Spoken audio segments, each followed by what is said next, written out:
Welcome to the Therewrittenself podcast, and I am your host, Irene Minor. Today we have a topic that is often overlooked, rarely spoken about. That is sexual violence against men. It is uncomfortable, it's real, and it affects lives in a way we don't always see. So let's break the silence, change the stigma, and have an honest conversation about what men go through and how we can support healing. This is not just a conversation, it is a call to listen, to understand, and to rewrite the narrative. They tell us sexual violence has a face. They tell us it has a gender. They tell us we already know what it looks like. So what happens when the victim doesn't fit the picture? We begin with a question many people are uncomfortable asking. Can a man be sexually violated? And if he is, who listens? At a police station just before dawn, a man sat on a wooden bench, his body trembling, his clothes stained with blood he did not yet know how to explain. The room was quiet, almost empty, the kind of quiet that makes every movement feel exposed. He had practiced the words on his way there. He told himself he would become clear and strong, but when he finally spoke, his voice cracked. He told the officer that another man had forced himself on him, that he had been held down, he was hurt, and he needed help. The officer looked at him for a long moment, then he laughed. Not loudly, not cruelly, just enough to communicate disbelief. Someone else in the room smirked, and a question followed. Why didn't you fight back? Another came quickly after. Are you sure that's what happened? And then the sentence that ended the conversation. You know men can't really be raped, right?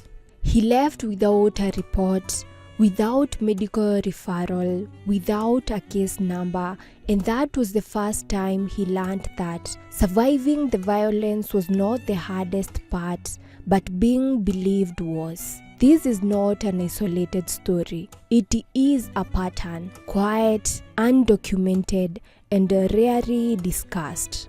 Across this country, men who experience sexual violence, including sodomization, they are learning that there is no language for their pain that society is willing to hear. When they speak, they are doubted. When they insist, they are mocked. And when they stay silent, the system breathes easier because silence keeps things simple. We talk about gender-based violence often, and rightly so. We campaign, we fundraise, we legislate, we march, but somewhere in that conversation, a line has been drawn. On one side, victims whose suffering is visible and recognized, and on the other side, victims who complicate the narrative where men fall on the wrong side of that line. Not because the violence does not happen, but because acknowledging it would force us to confront uncomfortable truths about power, masculinity, and the limits of our systems. For many male survivors, the first instinct after the assault is confusion, not anger. They ask themselves questions no one should have to ask after a crime. Did this really happen? Does it count? Will anyone take me seriously? By the time they reach a police station or hospital, doubt has already been planted inside them, and too often the response they receive confirms their worst fears.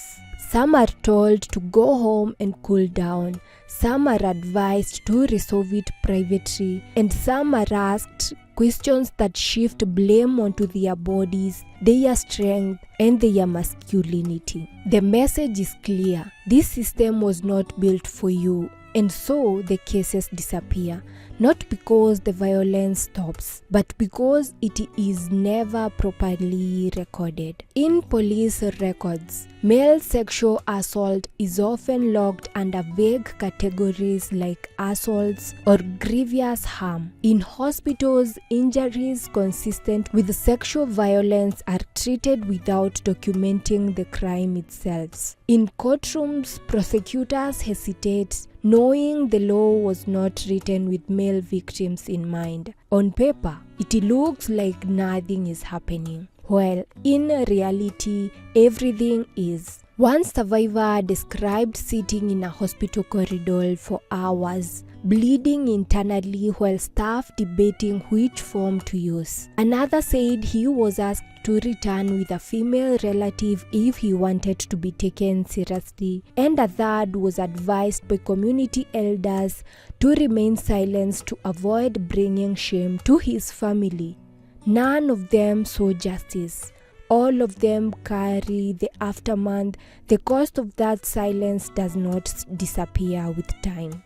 Mental health professionals say male survivors often internalize their trauma, believing that seeking help would only deepen their humiliation. Many struggle with anxiety, depression, and isolation, while some turn to alcohol or drugs. Others withdraw completely from a relationship, intimacy, and life itself. And because society rarely connects these struggles to sexual violence, the root of the pain remains untreated. We see the symptoms, we never ask the cause. The language we use or refuse to use matters. Words like sodomy are whispered, avoided, or weaponized rather than acknowledged as acts of sexual violence with serious physical and psychological consequences. The discomfort surrounding male victimhood allows institutions to look away, communities to stay silent, and perpetrators to move freely. When a crime cannot be named, it cannot be addressed. And when victims cannot speak, violence thrives. Human rights organizations and counselors working quietly say they encounter male survivors far more often than official numbers suggested. Many of these cases never reach the police stations. Others are stripped of their sexual nature during documentation. Without accurate data, policymakers claim there is no problem to fix, and so the cycle continues. No records, no resources, no accountability. Where do male survivors go when the system refuses to see them? Beliefs that say strength means silence, that vulnerability equals weakness, that some pain is too inconvenient to acknowledge. The man who left the police station that morning still struggles to sleep. He says the laughter echoes louder than it did then. He has never told his family and does not use the word victim. He says it feels forbidden, reserved for people whose suffering is allowed to exist publicly.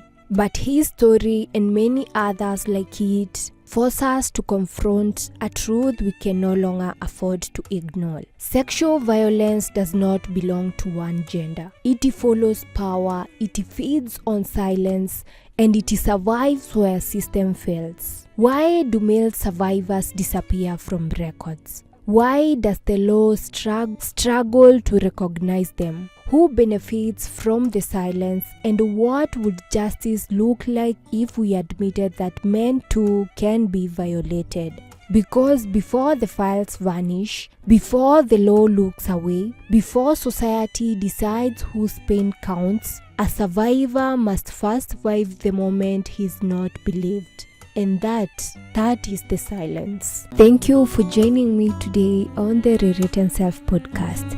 We have opened the door on a conversation about sexual violence against men, and I hope it has given you something to reflect on, to question, and to understand. Remember, healing begins with being seen and heard, and every story matters. Don't forget to subscribe, comment, and share this episode to help more people join the conversation. Until next time, be kind to yourself, listen deeply, and keep rewriting your story.